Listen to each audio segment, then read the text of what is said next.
From the Northway Bank Online Newsroom, I'm Gare McKenzie. This local and regional news update is brought to you by Northway Bank. Want a Northway Bank teller to keep in your pocket? There's an app for that. Now available for iPhone and Android. Download yours today.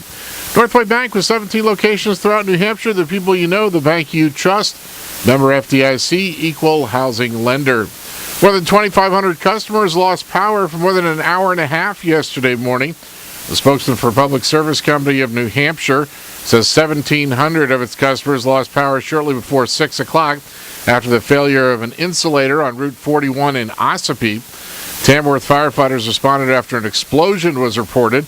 Apparently the sound of the transformer blowing to 229 Plains Road, Route 41. Chief Rich Colcord says the explosion started a small ground fire that was put out after a PSNH representative arrived at the scene to confirm the power was out. West Ossipee firefighters also responded. No one was hurt.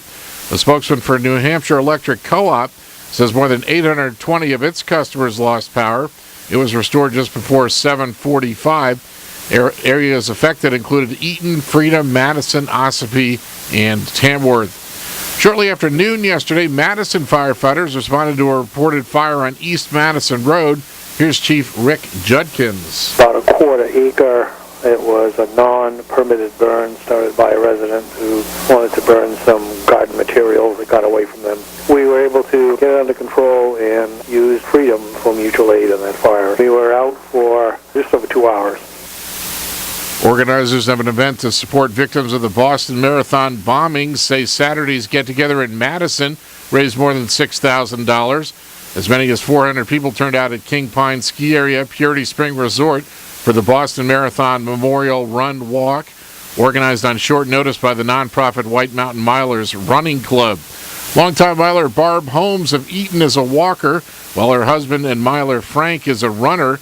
Both volunteered to help Saturday. Barb worked first at the registration table and then directed traffic to keep the runners and walkers safe. She says attendees ranged from babies to people in their 80s. King Pine Purity Spring generously provided the venue, while local businesses donated food and raffle prizes. Even a bagpiper showed up to pipe for the crowd. Barb says it was all about getting together and raising money for One Fund Boston. It gave me goosebumps the whole time I was there. People are really wonderful in this valley and really came out and came together in support.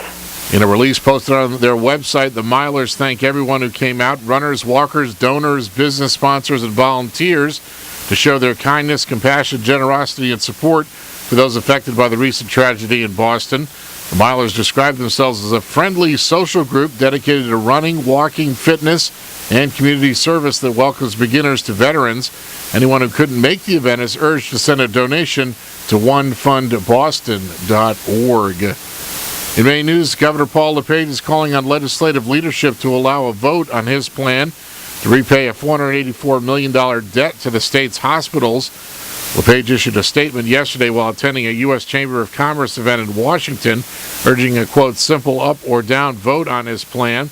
Democratic leaders told the governor they want to tie the debt repayment to an expansion of Medicaid through the National Affordable Care Act to at least 55,000 people. LePage has viewed Medicaid expansion and repaying the hospitals as separate issues.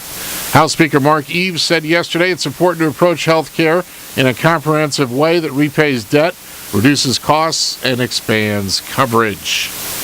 In sports, the Fisher Cats and Portland Sea Dogs were both rained out on their road trips down in New York and Pennsylvania, or New Jersey and Pennsylvania.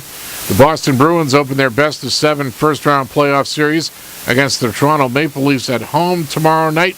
And after avoiding a sweep, the Boston Celtics must win Game 5 at home tomorrow night of their playoff series on the Knicks' home court, actually at the Knicks, to keep the season going. In the weather today, mostly sunny, highs around 70. Light winds becoming southeast around 10 miles per hour this afternoon. Mostly clear tonight, lows in the lower 30s, and mostly sunny on Wednesday, highs in the lower 70s. From the Northway Bank Online Newsroom, I'm Gare McKenzie.